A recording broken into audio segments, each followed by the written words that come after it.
Hello बच्चों, नमस्कार। स्वागत है आप सभी का कीरत स्टडी सेंटर में।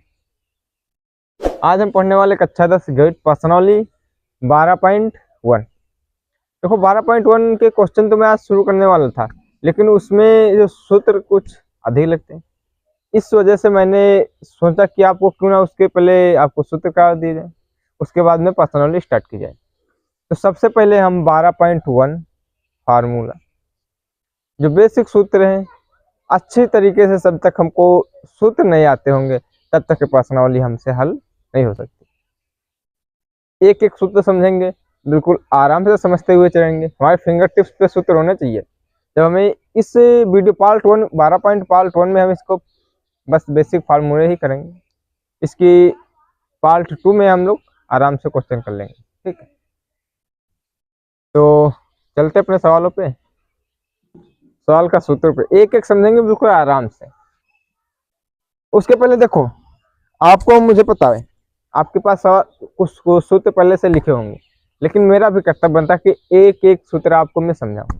तो वीडियो को अधिक से अधिक शेयर करें, अपने दोस्तों के पास जल्दी से शेयर कर दीजिएगा। तो शुरू करते हैं।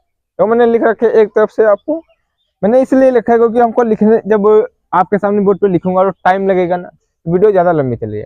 उससे अच्छा है कि आपको समझा दे उसी टाइम में, ठीक रहेगा ना। वरना एक बार लिखेंगे फिर एक बार समझाएंगे। देखो फार्मूला चैप्टर नंबर 12 के पार्ट 1 के यार फार्मूला डायरेक्ट लिख देंगे। ठीक, तो देखो क्या व्रत।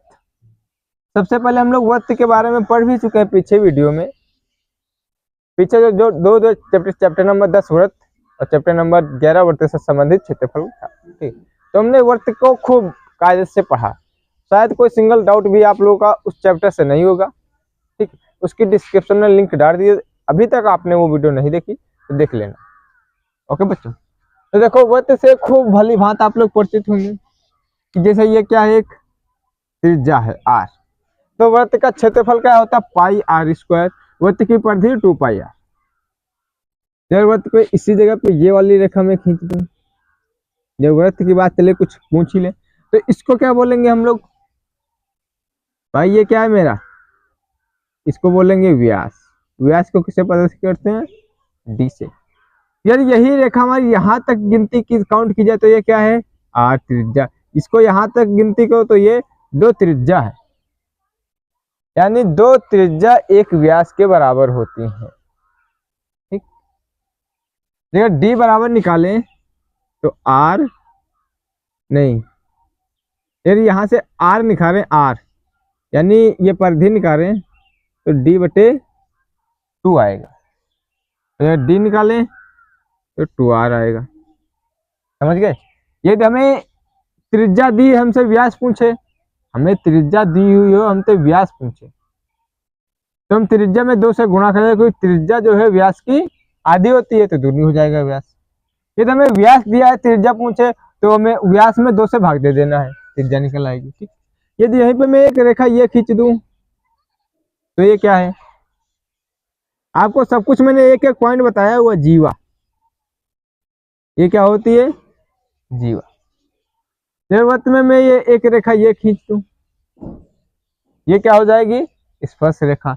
स्पर्श रेखा से केंद्र की ओर आने वाला ये लंब है, तो ये 90 डिग्री हो जाएंगे दोनों को। यहाँ तक बात हो गई।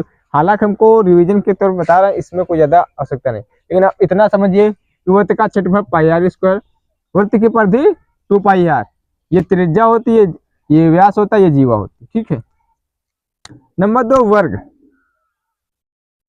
वर्ग आपस में बराबर होती चारों भुजाएं, प्रत्येक अंश 90 डिग्री का होता है। देखो इसकी जो भुजा ए होती है, ये ए चारों भुजाएं ए होती हैं क्योंकि बराबर होती है। तो इसका क्षेत्रफल, वर्ग का क्षेत्रफल भुजा इंटू भुजा, और ये भुजा गुणा कर दो आ जाएगा। तो वर्ग का क्षेत्रफल भुजा इंटू भुजा, यानी ए इंटू ए, ये भी भुजा ए, ये भी भुजा ए, तो क्या आएगा, ए स्क्वायर। आपको इतना स्किप कर देना, आपको सिर्फ इतना याद रखना, वर्ग का क्षेत्रफल ए स्क्वायर। ओके, परिधि, जब वर्ग की परिधि, देखो मैंने यहाँ पे पहले वर्ग नहीं सिर्फ ऐसे लिख दिया, आप समझ जाना जिसमें चले वर्ग। ठीक, वर्ग की परिधि पूछे या परिमाप पूछे, भुजा कितनी इसमें 4 इंटू भुजा से गुणा कर दो क्योंकि भुजाएं तो सेम है। तो 4a, तो की पर दिया आपको 4a याद रखना। मैं आपको हिंट के लिए बता रहा हूँ, जब ना याद रहे 4a तो 4 भुजा वर्ग में होती है, 4 इंटू भुजा, क्योंकि सेम भुजाओं का मान बराबर है। ये विकर्ण पूछे, ये होता है विकर्ण बीचों बीच से। तो देखो प्रत्येक भुजा इसकी a है, तो a अंडर रूट 2 निकल के आ जाए, ये a अंडर रूट। तो विकर्ण जो होता है वर्ग का विकर्ण, वर्ग का विकर्ण a अंडर रूट 2। 3 क्या दिया, आयत। नंबर 3 पे आयत जिसकी आमने सामने की भुजाएं बराबर हों। तो आयत की जो चौड़ाई होती है b होती है और लंबाई l होती है। तो आयत का क्षेत्रफल यदि पूछे, आयत का क्षेत्रफल, तो लंबाई गुणा चौड़ाई, आयत का क्षेत्रफल लंबाई इंटू चौड़ाई। तो लंबाई हमारी क्या है l, चौड़ाई क्या है b, l इंटू b। ठीक, आयत का परिमाप, आयत का परिमाप पूछे तो देखो ये भुजा बराबर ये भुजा, तो 2 लंबाई इंटू चौड़ाई, 2 लंबाई इंटू चौड़ाई, तो 2l इंटू बी। आपको ये याद रखना है, चाहे वो भी याद रखो, कोई जरूरी नहीं।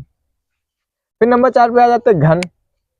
अब देखो इसका क्षेत्रफल, देखो घन में 6 भुजाएं होती हैं, ठीक है, तो 6a स्क्वायर, भाई ए भुजा होती है तो 6 स्क्वायर। घन का आयत पूछे तो a क्यूब, घन का विकर्ण पूछे a अंडर रूट 3। जब बात घन की होगी तो घन का क्षेत्रफल 6a स्क्वायर, कुछ 6 भुजाएं होती है, a स्क्वायर भुजा होगी। आयतन पूछे तो a क्यूब, विकर्ण पूछे तो a अंडर रूट 3। नंबर 5 पे घनाभ, इसकी जो ऊंचाई l है, चौड़ाई b है, लंबाई l है। यदि घनाभ का क्षेत्रफल हमसे पूछता है, घनाभ का क्षेत्रफल, तो 2 बाहर ले लेंगे, लंबाई इंटू चौड़ाई, लंबाई इंटू चौड़ाई l इंटू बी प्लस चौड़ाई इंटू ऊंचाई l इंटू बी प्लस ऊंचाई इंटू लंबाई। ठीक, यदि आयतन पूछेगा, घनाभ का आयतन, तो लंबाई इंटू चौड़ाई इंटू ऊंचाई एल बी एच, लंबाई इंटू चौड़ाई इंटू ऊंचाई।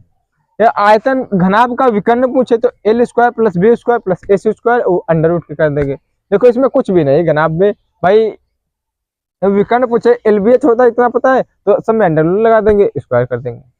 तो 5 सूत्र आप अच्छे तरीके से समझ गए, एक एक स्टेप आपको समझाते हुए चला। अब चलते हैं अगले सूत्र जो 5-10 है उन पे। तो लगभग हम लोग 5 सूत्र पढ़ चुके हैं। वृत्त पढ़ा, आयत पढ़ा, वर्ग पढ़ा, घन पढ़ा, घना पढ़ा। इन सभी के बारे में अच्छी तरीके से सूत्र को हमने डिस्कस कर लिया सब कुछ। अब 3 सूत्र और रह जाते हैं हमारे पास। बेलन एक, तो बेलन तो देखा होगा ना, ऐसे बेलन को इंग्लिश में पता क्या कहते हैं, सिलेंडर। तो बेलन की जो ऊंचाई होती है h, चौड़ाई r, देखो ये त्रिज्या हो गई ना r। तो वक्र पृष्ठीय क्षेत्रफल, बेलन का वक्र पृष्ठीय क्षेत्रफल 2 पाई आर एच, बेलन का वक्र पृष्ठीय क्षेत्रफल 2 पाई आर। संपूर्ण पृष्ठीय क्षेत्रफल यदि पूछे तो 2 pi R H plus 2 pi R square. अब देखो यहाँ पे 2 पाई आर, यहाँ पर भी 2 पाई आर, यहाँ पे आर स्क्वायर यानी 2 आर है, ये ऐसे हो जाएंगे ना, आर इंटू आर, यही होता है आर स्क्वायर का मतलब, भाई आर इंटू आर। तो देखो एक आर यहाँ से कॉमन मिल जाएगा हमें, तो हम ले लेंगे 2 पाई आर, हमारा बाहर निकल आएगा, यहाँ पे क्या बचेगा h, यहाँ पे एक आर बचेगा आर, तो वही 2 pi R bracket h into H plus R. ठीक, ये बेलन का आयतन पूछे तो पाई आर स्क्वायर h। अब बात करते हैं अपने गोले की। देखो ये इसकी त्रिज्या आर है, ये गोले का क्षेत्रफल पूछे, गोले का क्षेत्रफल तो 4 pi R square, 4 pi R square. एक गोले का आयतन पूछे तो गोले का आयतन 4/3 पाई आर क्यूब। अब बात करते हैं अर्धगोला। इसमें अभी तक ये तो मेरे पास पूरा गोला था, अब ये दिए चाहिए पूरा गोला है, अब इसको काट दिया जाए, इस आधे गोले की बात की जाए या इस आधे गोले की बात की जाए तो उसको बोलते अर्धगोला। ये देखो वही कटा हुआ भाग है। तो अर्धगोले का वक्र पृष्ठीय क्षेत्रफल,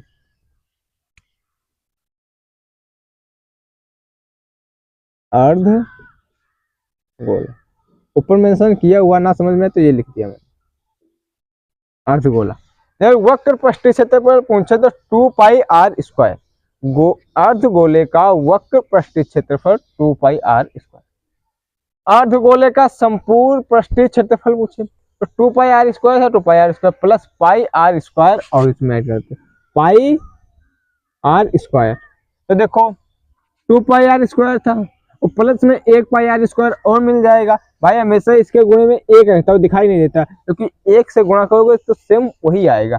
तो यहाँ पे क्या आ जाएगा, एक ये दो ये 3 पाई आर स्क्वायर, तो 2 1 3 पाई आर स्क्वायर हो जाएगा। यहाँ पे देखो, यहाँ तक बात ओके। यार अर्धगोले का आयतन पूछे, यदि अर्धगोले का आयतन पूछे तो 2/3 एच आर क्यूब, 2/3 आर। तो ये सभी के सभी सूत्र आप अच्छी तरीके से समझ चुके हैं। पुनः और एक बार समझो। देखो ये बेलन दिया है, बेलन का ये पृष्ठीय क्षेत्रफल, ये वक्र पृष्ठीय क्षेत्रफल, ये आयतन। बेलन का वक्र पृष्ठीय क्षेत्रफल 2 पाई आर एच, संपूर्ण पृष्ठीय क्षेत्रफल 2 pi R H plus are. ये आपको याद करना है, ठीक है। ये तो आपको समझाने के लिए मैंने लिख दिया। ये आपको ये याद रहता तो आप ये भी निकाल सकते हैं। आयतन पूछे तो पाई आर स्क्वायर एच। बात करिए गोले की, तो गोले का क्षेत्रफल 4 पाई आर क्यूब, आयतन 4/3 पाई आर क्यूब। बात करें अर्धगोले की, आधे गोले की, तो पृष्ठीय क्षेत्र वक्र पृष्ठीय क्षेत्रफल 2 पाई आर स्क्वायर, संपूर्ण पृष्ठीय क्षेत्रफल 3 पाई आर स्क्वायर। आप ये भी याद रखो तो ये बना सकते हो 3 पाई आर क्यूब आर स्क्वायर। आयतन, अर्धगोले का आयतन तो 2/3 एच आर क्यूब। स्क्रीनशॉट लेना चाहते हैं आप लोग ले सकते हैं। तो आशा करता हूँ कि आपको सूत्र जो है अच्छी तरीके से समझ में आ गए होंगे।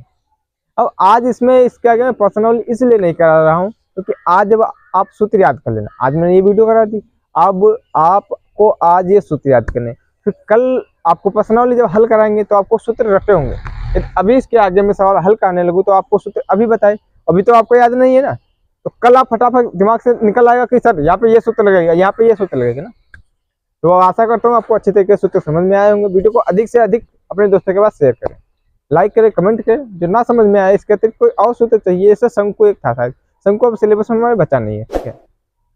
तो जो ना समझ में आया हो अवश्य हमको बताएं, ठीक। तो वीडियो को अधिक से अधिक अपने दोस्तों के पास शेयर करें।